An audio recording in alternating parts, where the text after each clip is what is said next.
мазнини и колко бързо ги сваляме и така нататък. А всъщност е много важно това за тези биохимични реакции, което ще рече, че ако всеки един процес в тялото не протича правилно, тогава, т.е. ако той е забавен, тогава метаболизмът е бавен. На практика, ако процесите в тялото са забавени, тогава животът не може да се поддържа по този начин. И аз всъщност деля факторите, които оказват влияние на метаболизма на няколко. Едните са измерими, за които днес ще си говорим. Това ще бъде, например, телесната температура, за която едва ли много хора си мислят, когато искат да отслабнат или да влязат в по-добра форма. Другият фактор, това са видими неща, като например тялото и това, къде най-много складираме мазнини. Знаете как всеки един от нас има някаква зона, която приема като проблемна. Например, че трупаме повече мазнини в областта на пояса или отдолу на ханша, или пък може би по ръцете. Всичко това е индикация за това какво се случва реално в тялото. И третият фактор, на който аз много обръщам внимание, това е поведенческият фактор, защото, както знаете, нашето поведение всъщност ни подтиква да избираме определени неща, а малко хора си дават сметка, че нашите избори са резултат от поведението, което пък е резултат от биохимията. Тоест, преди ние да действаме, да имаме подтика, да действаме по определен начин, първо нещо се е случило в тялото, което да ни кара да действаме по този начин. Първият фактор, за който искам да говоря, това е за телесната температура. И това важи много за жените, които са на диета. Знаете как може би ви се е случвало през зимата или даже не през зимата да имате студени крайници. Случвало ли ви се това? И повечето хора смятат, че това е, особено жените, смятат, че това е типично за жените и че е нещо нормално. Но всъщност това не е нормално и това е индикация за състоянието на метаболизма или по-точно, че метаболизмът е бавен и че нещо в тялото не се случва правилно. И всъщност, ако върнете малко назад лентата, ще видите, че тези студени крайници са се появили след като сте започнали да спазвате някакви диети, които по един или друг начин са ви ограничавали. И с времето, например, ако спазвате такава диета един месец, нищо няма да ви стане. Но когато това стане системно, състоянието на организма ви става вече хронично и затова започвате да имате непрекъснато тези студени крайници и сутрин, когато се събудите, да ви е студено, независимо каква е температурата навън. И всъщност, вероятно всички от вас знаят, че в тялото има такива стресови хормони, които се освобождават и когато не се храним пълноценно и когато това също е съпътствано от прекомерна физическа активност, тогава това е индикация за стрес в тялото. А когато в тялото има стрес, тогава то се насочва, представете си така, отвън навътре, т.е. концентрира цялата си енергия и всичките си функции в средата на тялото, т.е. за такива жизнени функции, които са му необходими и оттеглят кръвообращението от крайниците, които са най-далечната част и реално за него в този момент те не са важни. И тези студени крайници реално са индикация за стрес в тялото. И един от начините когато се опитвате да се, аз го наричам така, даже възстановяване от диета, защото много жени си и също така и мъже си докарват доста здравословни проблеми с непълноценното хранене. После има един такъв момент, в който трябва да се възстановите. И може би вие преминавате понякога през едни такива периоди като емоционално хранене или поне ние му слагаме такъв етикет като емоционално хранене, а всъщност емоционалното хранене е просто средството на тялото да си набави това, от което ние го лишаваме. И ще видите, че ако се храните достатъчно пълноценно, тези излици ще изчезнат. Няма нужда да се борите с тях, няма нужда да си казвате, че вие сте такива, че имате такъв проблем. Това е просто реакцията на тялото към това, което вие правите. И ако премерите телесната си температура в тази фаза, когато смятате, че метаболизма ви е бавен, имате застой, когато имате такива периоди и излици, в които ядете много повече и неконтролируемо, ще видите, че телесната ви температура е доста по-ниска. И един от начините да я повишите е това да увеличите малко както количеството на храната, така и въглехидратите, мазнините и също така не на последно място солта. Защото знаете как винаги, когато следваме някаква диета, обикновено започваме само с варено месо, неокосени салати и така нататък. А всъщност солта и въглехидратите и мазнините в комбинация са много важни за нещо, което малко по-късно ще засегнем като тема. Но това е един от начините да включите тези храни и постепенно да започнете да възстановявате тялото си и телесната ви температура да започне да се повишава. Така че това е един от измерителите, които можете да следите, за да видите какъв е метаболизма ви. По-ниската температура е индикация за по-нисък метаболизъм. Също така температурата е свързана и с имунната система. Знаете как, когато сте болни, например, имате по-висока температура, защото реално имунната ви система се бори с нещо, което трябва да победи и да изхвърли от организма ви. Когато телесната температура е по-ниска, например, за всеки 1 градус понижение на телесната температура, това е горе-долу около 30% спад за имунната система.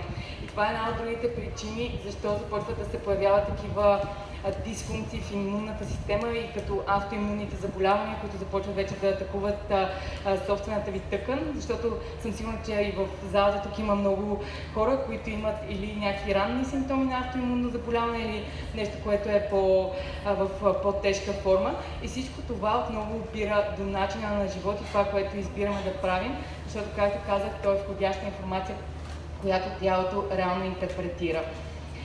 Другият фактор, за който ще си говорим, това са видимите фактори или по-точно тялото. Преди някъде около 2 месеца бях на един стаж в Чехия, където имах възможността с доста хора да видя как се прави този метаболитен анализ, който на практика представлява това да се измерят 14 гънки по тялото, като идеята е, че всяка една гънка отговаря за определен хормон или пък за определен орган. И според това в какви норми е тази гънка, може да се определи всъщност какво е състоянието на този хормон или този орган в момента.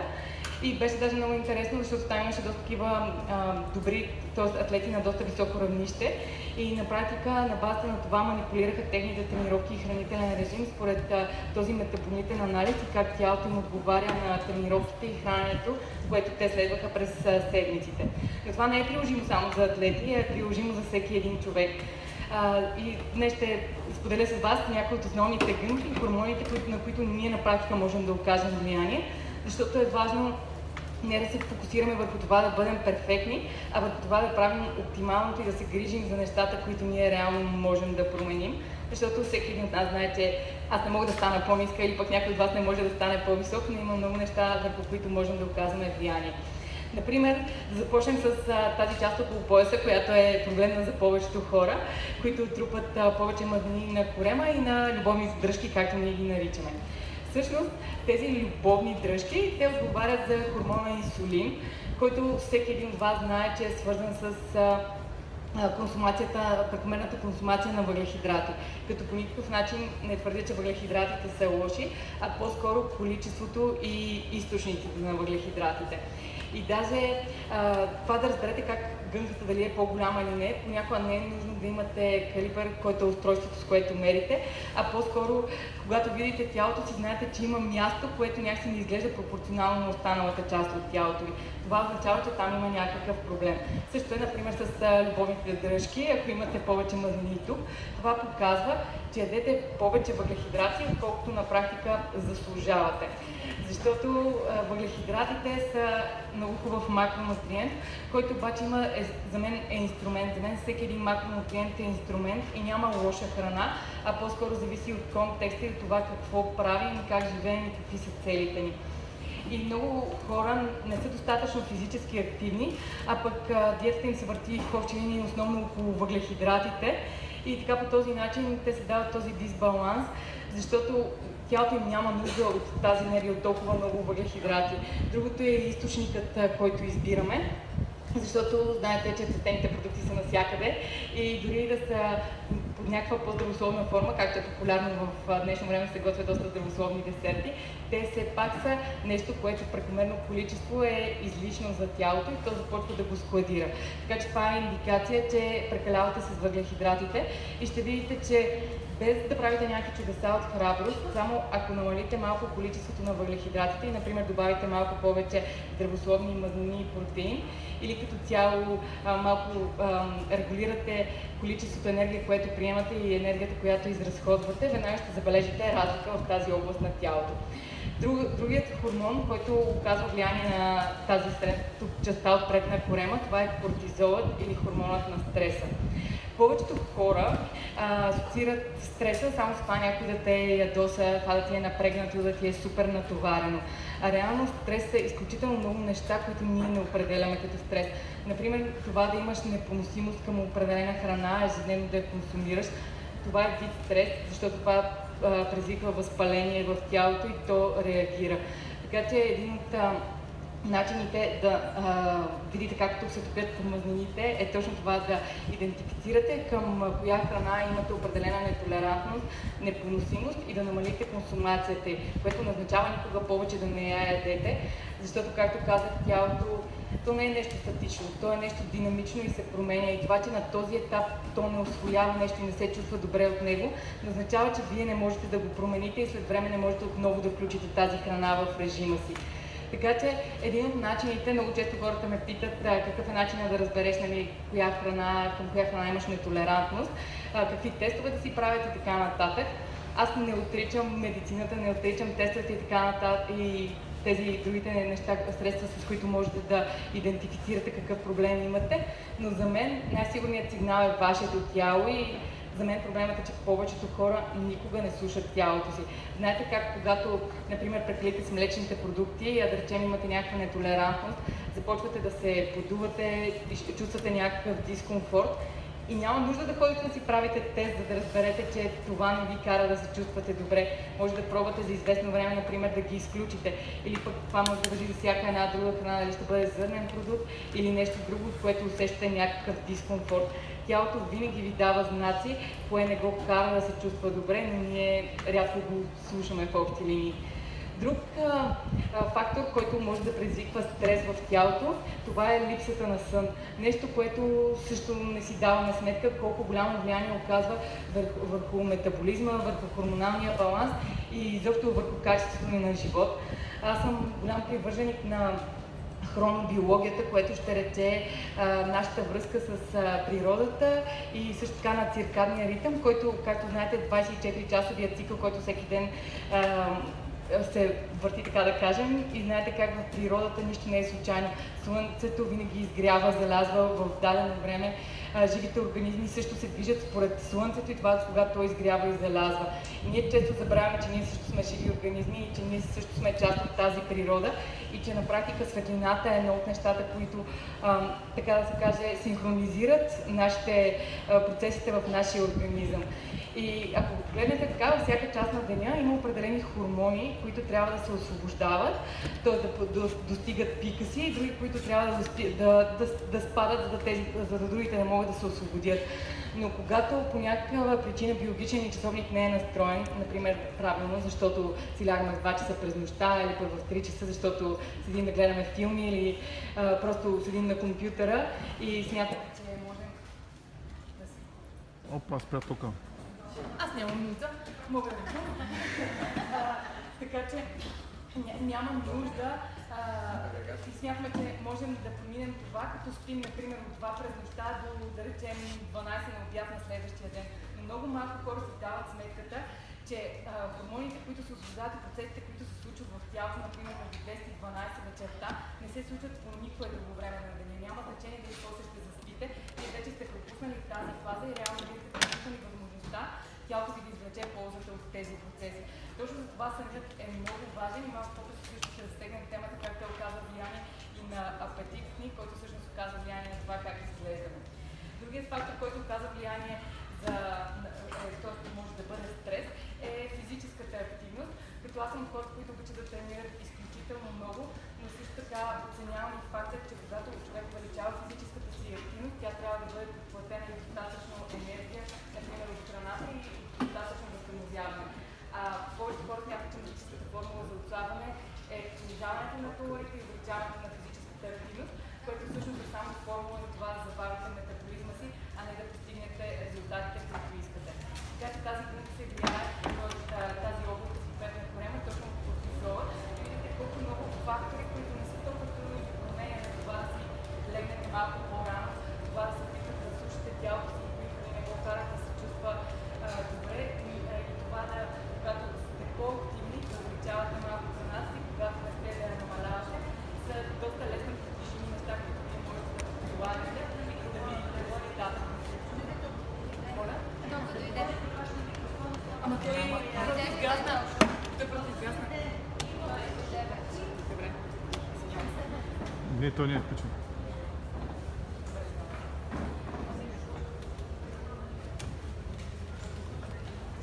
Обаче не работи. Сега супер. Добре, извинявам се за тези, които не са чували добре. Другата гънка, за която той и може да наречем област, е тази задна. Опа!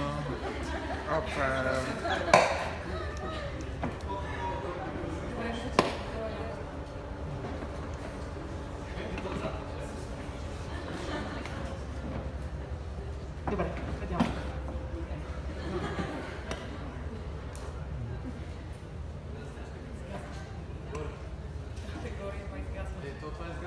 Добре? Окей. Точно тази... Добре, се опитам да викам още повече. Или може би да се преместите по-насам? Викай. Тази гънка точно отзад на задното бедро, която, както знаете, повечето жени не си харесват особено много. Всъщност тази гънка е свързана с показва това е токсичността в тялото. И реално, не знам дали знаете, че тялото трупа токсините в мазнините. Когато консумираме повече храни, или пък, които са богати на токсини, например, като захарните изделия, или пък околната ни среда, като цяло е по-токсична, като това може да включва дали козметиката и изобщо средата, в която се намираме, тогава тялото започва да трупа повече мазнини, защото той има нужда от тях, за да складира тези токсини в тях, някаква предпазна, някаква защита. Така че ако трупате повече мазнини в тази област на тялото, това на практика е индикация, че в тялото ви има повече токсини, отколкото е нужно. И можете да отново с някакви прости неща, като това да намалите захарните изделия, като това да внимавате точно каква козметика използвате, да напрекалявате с нея и да прекарате повече време в природата, например, можете да окажете влияние на тази гънка. Друга гънка, която е малко по-нагоре е тази тук отстрани, която отговаря за, всъщност показва индикация за състоянието на тиреозните хормони, които са хормоните на щитовидната жлеза. Вероятно знаете, че в днешно време има нещо като епидемия и бум на проблемите с щитовидната жлеза. И всъщност тази гънка, когато тя е извън нормите, тя показва, че има някакъв проблем с тиреозните хормони. Няма нужда да се обременявате с тези неща, защото вие може би сте разбрали или в бъдеще, ако подобрявате и качеството на живот, ще разберете, че когато промените начинът, по който живеете, начинът, по който се храните, начинът, по който се движите, това оказва влияние на цялото ви тяло, не само на едно конкретно място. И това е просто като замерите тялото като една карта, което показва какво се случва точно в този момент. И ако сме така по-наблюдателни и се следим, можем да разберем какво точно се случва, какъв проблем имам и по някакъв начин да намерим решението. Една друга гънка е тази на коляното и също така тази на пръстеца, които отново са свързани тази на коляното с токсичността. И даже когато бях в Чехия, когато променяха тренировъчния режим на някои от атлетите, например увеличаха обема, което ще рече да прави повече повторения, повече серии, по-продължителни тренировки. Тогава тази гънка се увеличаваше, независимо, че например някои от другите гънки може да намаляват. И това показваше, всъщност искам да кажа, това е свързано с гънката на пръстеца, която е свързана с стресовите хормони. Това показва, че има увеличение на стреса в тялото, точно защото при по-големия обем на тренировките, повече физическа активност, по-дългите тренировки, има повече стрес в организма. А пък ето тази гънка е свързана с токсичността. Когато, например, някой е на някаква диета, която му помага да отслабва, първоначално дори другите гънки да намаляват, тази може да се увеличи, защото, както казахме, токсините се складират в мазнините. Когато горим мазнини, се освобождават тези токсини и тялото трябва да ги изхвърли, но разбира се, това не се случва от днес за утре, а трябва някакво време за това да се случи. Така че това са някои от най-важните гънки, както казах, тези 14, но няма нужда да ви занимавам с всички тях. За мен тези са едни от най-важните, тези, които можете да окажете влияние чрез много прости неща и промяна в начина си на живот. Другият фактор, както казах, е поведенческият фактор, в който аз включвам много повече неща и всъщност за мен храната оказва огромно влияние на поведението. И сега ще ви споделя някои неща за, знаете, как хората изпитват емоции, които на практика аз наричам фалшиви емоции, т.е. няма причина да се чувствате по определен начин, но вие се чувствате по този начин и действате върху него. Т.е. избора ви е провокиран точно това, че изпитали тази фалшива емоция. За мен генераторите на емоциите са основните, са 4 невротрансмитера, за които някои от вас може би сте чували за серотонина, 100% сте чували всички, който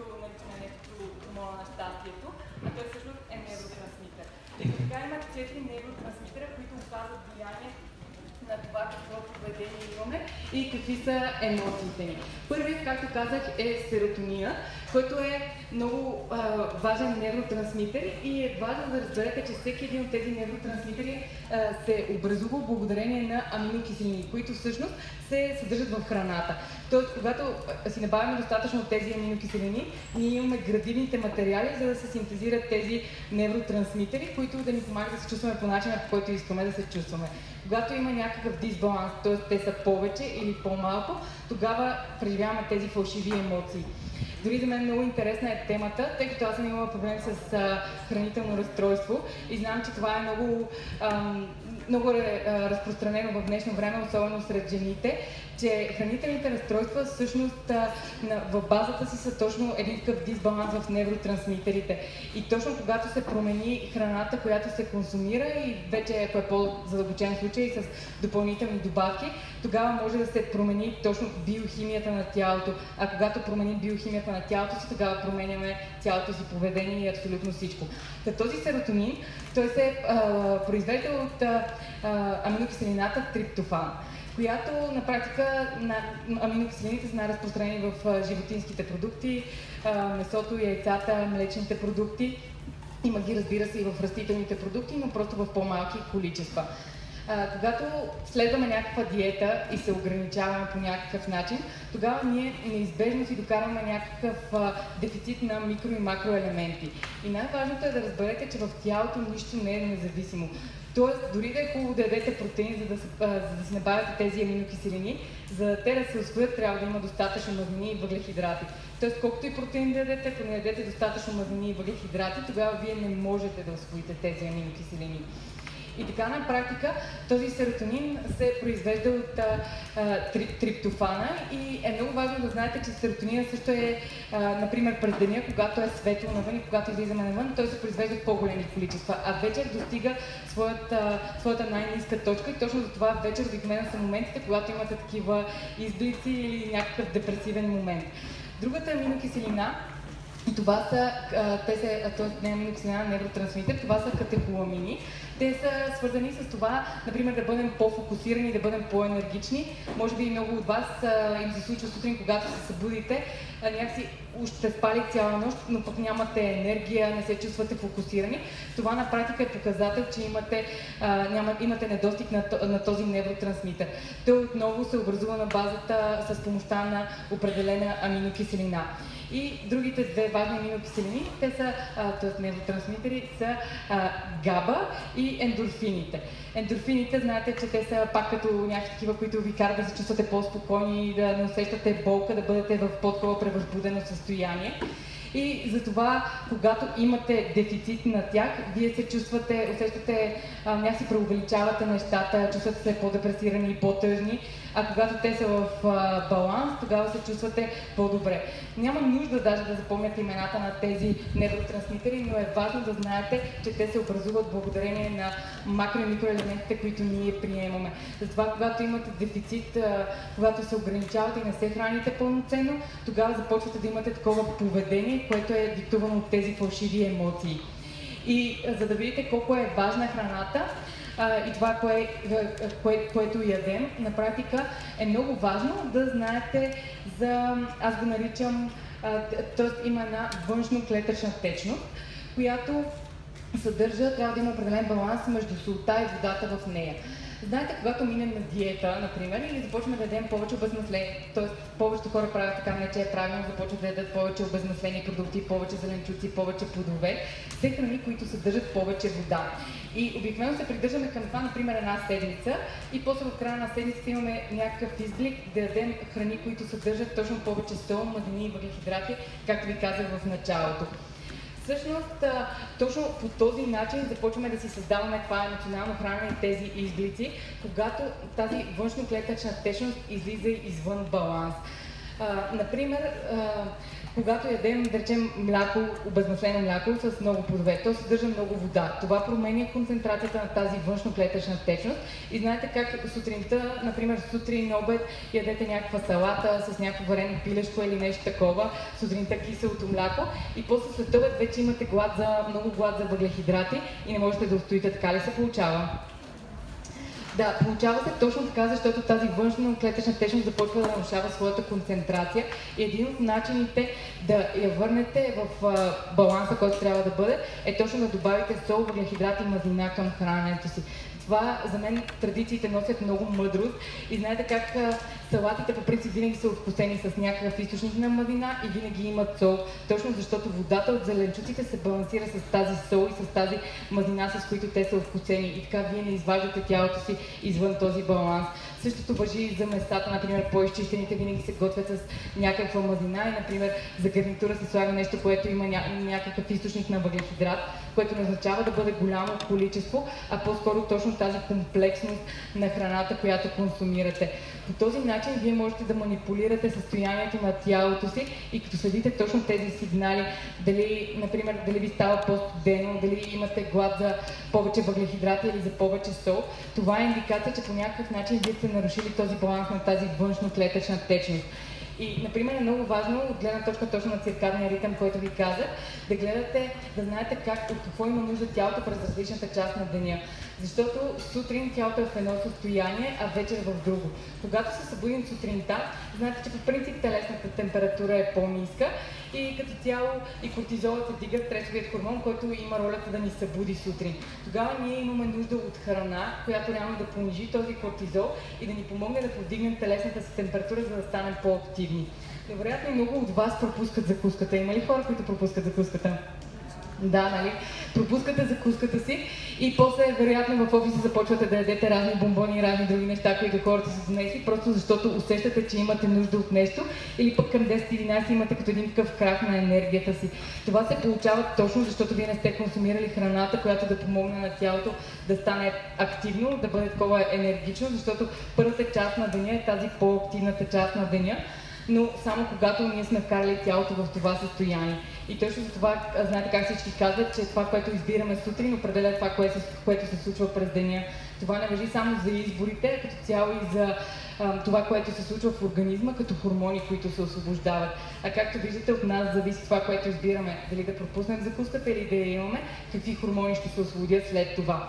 После, в следобедната част на деня е още един такъв момент от деня, в който ние имаме един спад. Знаете как започвате да се чувствате уморени, започва да ви се спие, имате нужда от енергия и тогава пак се получава този глад за въглехидрати.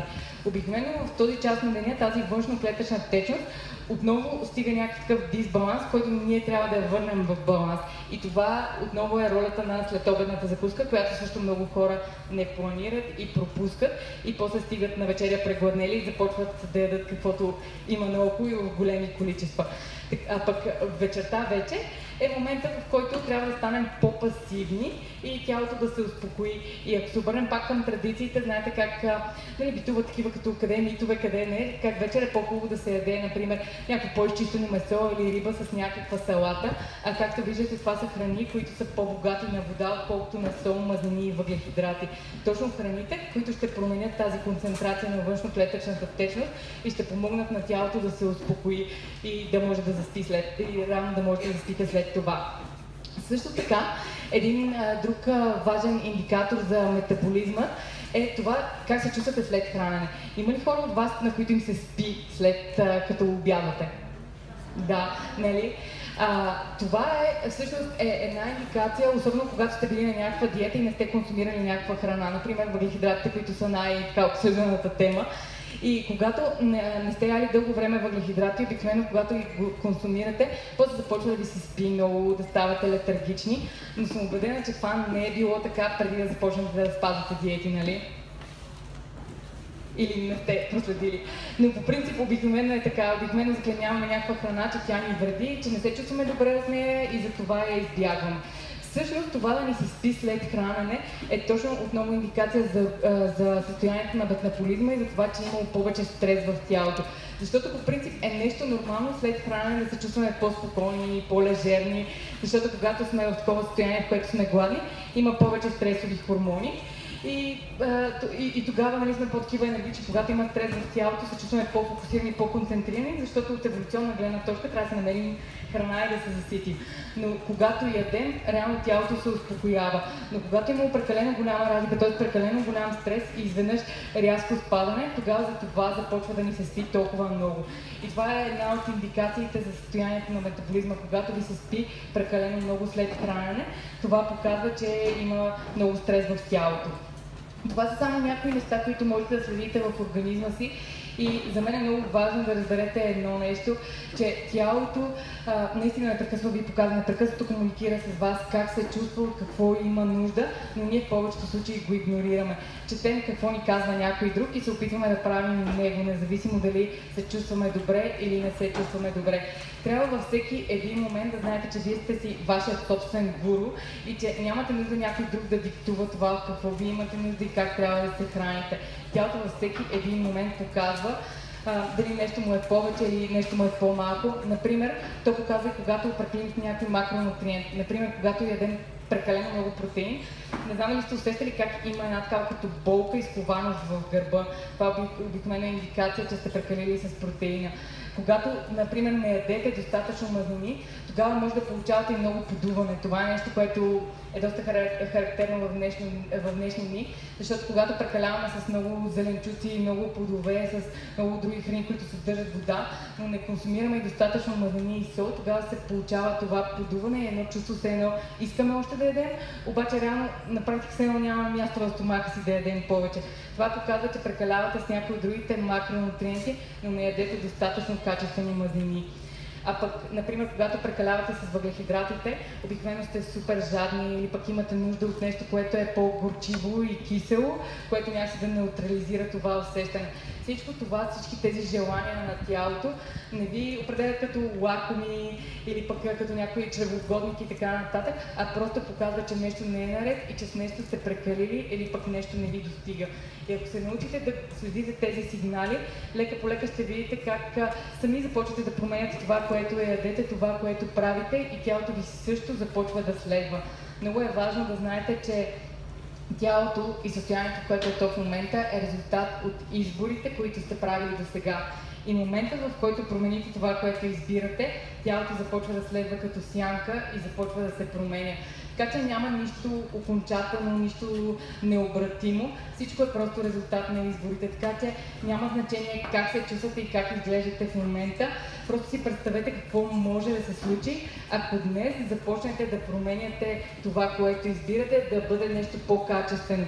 И не се опитвайте да отивате от едната крайност в другата крайност. Обикновено това е проблема на повечето хора. Опитваме се, например, от едната крайност веднага да направим един гигантски скок към другата. И аз винаги го обяснявам като двете страни на една пропаст. И знаете как, ако се опитате да прескочите от другата страна, обикновено можете да паднете и после ще ви коства много усилия да се изкачите наобратно и не знаете от коя страна ще излезете. Но ако стъпка по стъпка си изградите мост отгоре, винаги можете да решавате към коя крайност искате да отивате и свободно да се движите отгоре. Същото е и с диетата, с тренировките. Просто трябва да се опитате промяната ви да бъде постепенна, да се случва лека по лека и да бъде сигурна, а не да смятате, че нещо трябва да се случи от днес за утре.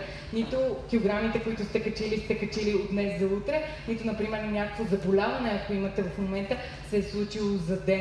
Всъщност, за мен, неочакваното изисква предварителна подготовка. Тоест, неочакваното заболяване, неочакваното качване на килограми, всичко има предварителна подготовка в миналото и в изборите, които сме правили преди. Така че просто трябва да бъдете доста съзнателни за това, което правите и да знаете, че тялото е жив организъм, динамичен е и се променя. Просто трябва време, а обикновено ние не му даваме това време. И сега, защото на мен любимата ми част обикновено е да има въпроси от вас и аз реално да отговоря на това, което вас ви интересува, ще дадем време за 4 въпроса на хора от публиката, така че да видим кой ще бъде престрашил се.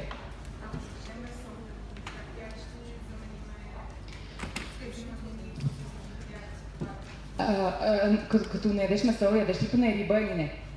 Не, добре. Всъщност аз работя с доста хора, които не ядат месо и забелязвам, че основната грешка е, че прекалявате с млечните продукти обикновено и не ядеш млечни. Добре. Аз мисъл... Сирене единствено, много Сирене. Добре. Добре, значи едно от важните неща за мен е как да консумирате и достатъчно бобови храни и достатъчно такива, които съдържат нишесте, като правите комбинация, защото всяко едно от тях съдържа различна аминокиселина. И, например, забелязвам, че някой път си хареса нещо, си яде само него, например, само рис или само леща, а на практика растителните храни, макар да съдържат определени аминокиселини, те не съдържат пълния комплект, както, например, месото, яйцата, рибата. Затова трябва да правите повече такива комбинации и също така да включвате и достатъчно мазнини. Например, за мен кокосът е добър източник за хора, които не консумират като цяло животински продукти, защото той също съдържа наситени мазнини, както реално животинските продукти. И тялото има нужда и от този вид мазнини, също така от авокадото, от различните растителни масла, от ядките, но за мен е много важно точно тази комбинация да се ротират, т.е. да се ротират и източниците на бобови храни, като напут, боб, леща и така нататък. И също от тези, които съдържат нишесте, като например сладкия картоф, ориза, овесените ядки. Обикновено може да си разделиш чинията, например в едната част да бъдат бобовите, в другата тези с нишестето, да имаш достатъчно мазнини. Така че за мен това е доста важно да се опитваш и също така можеш да добавиш някакъв растителен протеин, който също ти помага да се набавиш достатъчно количество протеини. Да.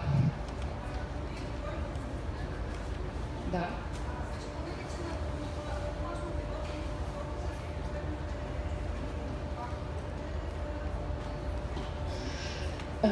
Как се казвате ли? Светла попита дали домашно приготвен сок с някакви допълнителни добавки е достатъчна закуска. Честно казвам, това е доста относително за мен. Аз лично не съм привърженик на този тип закуски, но пак бих казала, че всичко зависи от целта и от това, което правим, защото лично за себе си съм забелязала, че има и разлика точно това каква физическа активност извършвам. Например, когато тренирам с повече тежест, няма шанс да пия сок за закуска и да тренирам с по-големи тежести след това. Ако, например, практикувам по-дълго време само йога, а не тренирам с тежести, тогава определено мога да мина с друг тип храна. Но като цяло тези сокове, според мен, ако се добавят, например, ако се добави авокадо, кокосово мляко и някакви плодове, тогава би било по-пълноценно и хранително, но определено за мен това не е смисъл предпочитаната ми закуска и това, което препоръчвам. Ще отговаряте сега само да... Как може да си дигнеш имунитета? Ами, всъщност за имунитета, като цяло, според мен, един от начините, в момента има една книга, която се казва "Яжте мръсно".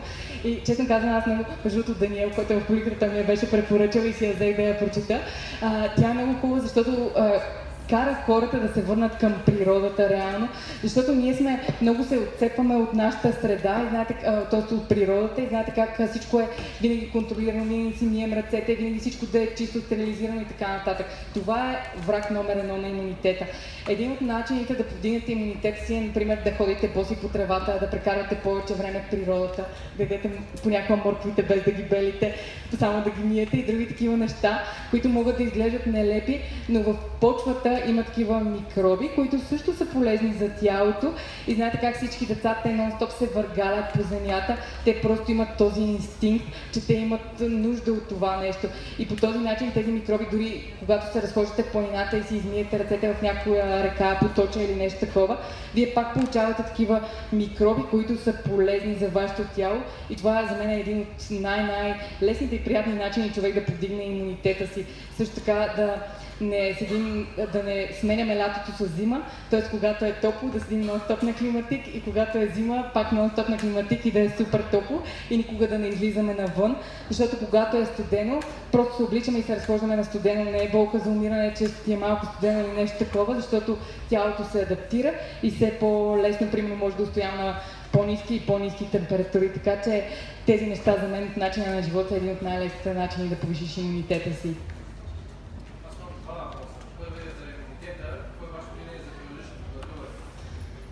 Да, значи периодичното гладуване, аз съм следвала и който не знае какво е, периодичното гладуване всъщност са определени, или както е модерно в момента фастинг, е определен период, в който човек не яде и има прозорец, в който яде. Например, най-стандартният протокол е 16-8.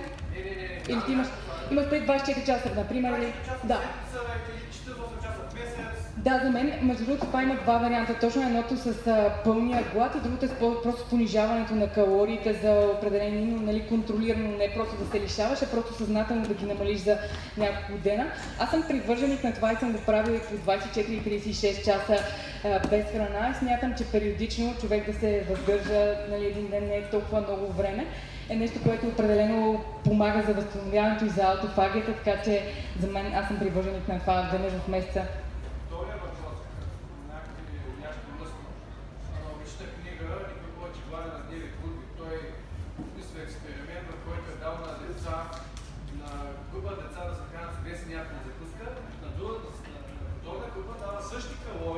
Обаче омлет с зеленчуци на обяд, децата, които се ядат омлет с зеленчуци, ядат 80% по-малко, те имат казват им, яш колко скъпи. И децата, които се ядат омлет, ядат 80% по-малко от тези, които се ядат омлет. Какво е вашето мнение за овесен ядка за закуска? Моето мнение за овесените ядки на закуска е, че те не трябва да бъдат сами и точно смятам, че защото в омлета има и достатъчно протеини, достатъчно мазнини, той също помага за стабилизирането на хормоните. Аз наистина вярвам, че това, което избираме сутрин, определя какви хормони се освобождават след това и точно по този начин се регулира и апетита.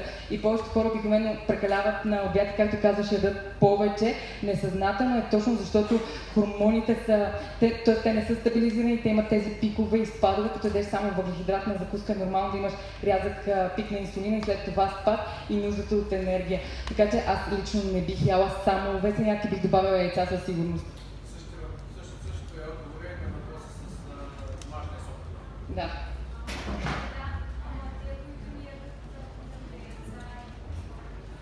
Пак, смисъл, аз няма да лъжа, че аз по принцип не съм, нали, очевидно аз ям месо и така нататък, за мен това не е най-оптималното да не ги ядеш, но не съдя личен избор на човек и смятам, че просто трябва, например, тогава да добавиш някакъв растителен протеин, за да поне да имаш някакъв източник на протеин в закуската си. Да, защото хората, които не ядат достатъчно животински продукти, обикновено не консумират достатъчно протеини. Да.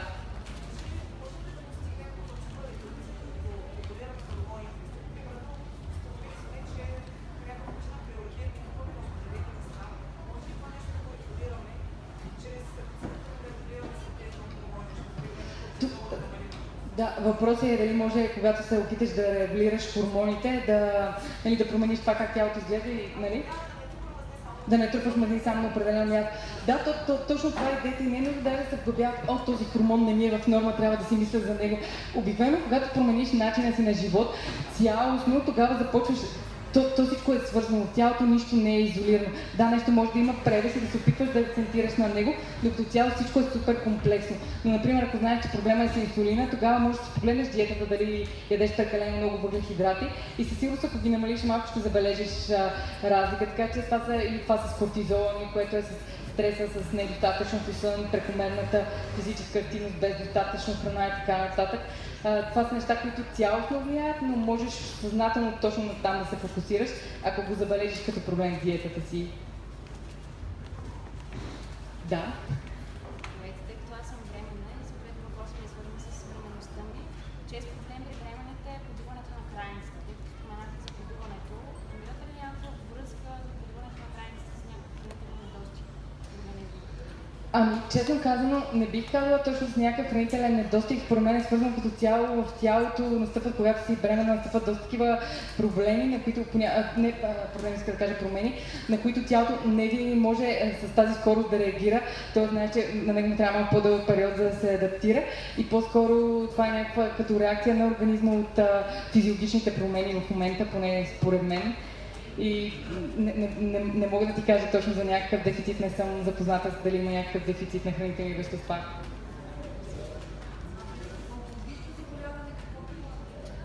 Ами, аз честно казвам, не се занимавам т.е. не лекувам заболявания, не смятам, че лекувам заболявания, по-скоро бих могла да насоча... Моля? като храна. Аз пак със сигурност не се занимавам с това, не се опитвам да лекувам хора. Аз работя, би казала, с здрави хора или някакви, които имат някакъв проблем, който е свързан точно с начина на живот, но бихте насочила за онкологичните заболявания. Доста популярни са кетонните диети. Кетонните диети, които са на практика с едно високомазнинни диети, но това вече е друга област, в която аз не работя не се занимавам с това, не задълбочавам и не давам препоръки на хората в тази област.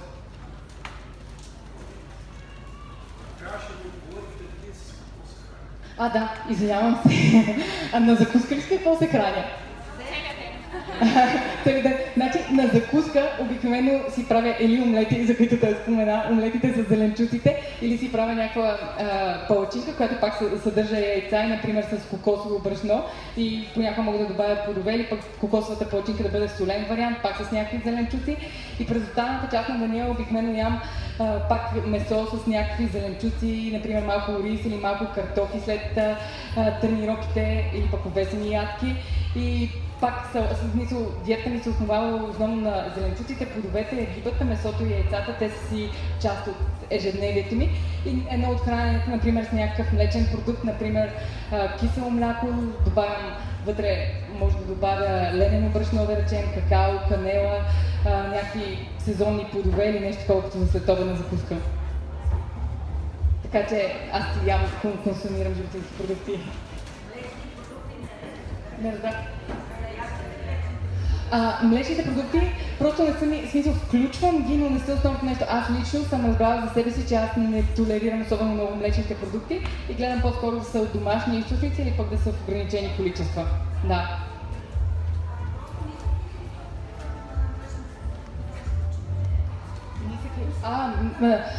За мен не е нито нисък, нито висок, просто естествения. Тоест да бъдат, когато са домашни, те нито са обезмаслени, нито са добавени, защото в момента наистина е популярно и с добавени мазнини и така нататък. Но пак казвам, че това зависи, има, например, спортове, които изискват хората да спазват диети, които консумират нискомаслени продукти, но това е личен избор и не е смисъл, той е продиктуван от това, че човек има определена цел за здравето. От гледна точка на здравето, за мен домашните продукти, които нито са обезмаслени, нито са добавени мазнини, са най-добре.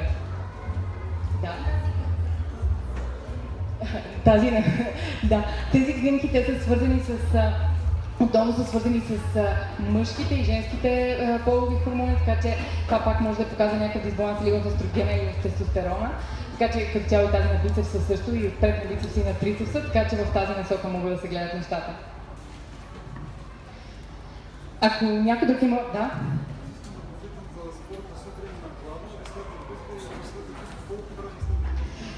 Въпросът му е за спорта сутрин на гладна и след закуска.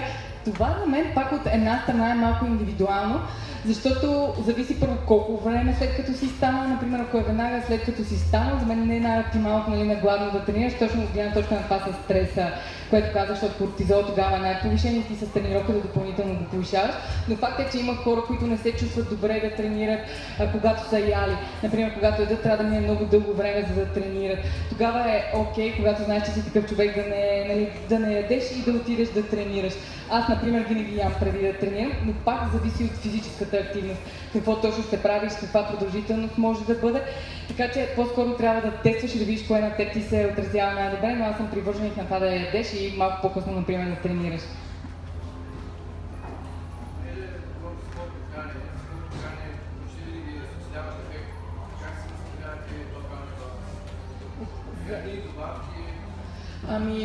По-скоро аз не бих казала, че аз гледам да имам някакъв баланс, няма да лъжа, че аз не следя, минах периода в фазата си, която стрикно абсолютно всичко следях. По-скоро аз интуитивно се опитвам да се храня и да следвам това с баланса между, например, зеленчуците, плодовете, месото, яйцата, които ям като количество, и също така за мен, за спорта е важно и почивката, възстановяването, което имаш. Аз ги редувам, например, с йогата и различни типове физическа активност, която изпълнявам, и също така и това с почивката, възстановяването. Но за храненето, да, по-скоро разнообразието от зеленчуци, които ядеш, и баланса между месото, яйцата и така нататък, но аз не следя стрикно, по-скоро се храня интуитивно вече. Ами горе на 6 месеца или понякога, ако искам, защото обичам да си експериментирам с някакви неща, ако си правя нещо, нали, ако си правя някакъв експеримент, си правя някакъв тест, просто за да видя, нали, как се отразил по някакъв начин на тялото ми. Да, значи това е било преди да започна да се занимавам с фитнеса и с храненето, когато преди, който не знае, аз се занимавам професионално с баскетбол, след това с плуване. Тогава не би казала, че съм се хранила здравословно и тогава имах дефицит на желязо. И тогава, в смисъл, не се възстановявах по стандартните начини медицината с желязо и така нататък. И всъщност ми помогнаха точно спирулина и коластър, които взимах като добавки, с които се възстанових реално. Но тогава не съм имала, мисъл, както се храня здравословно и по-съзнателно правя нещата, не съм имала някакви дефицити. Ами, добре, искам да ви благодаря, наистина да държам всички. Ако някой има някакви други въпроси, може да си говори с мен. Много ви благодаря за отделеното време и се надявам, че наистина знаете, че вашето тяло и вашето здраве е във ваши ръце и че всеки ден ще правите нещо, за да го подобрявате.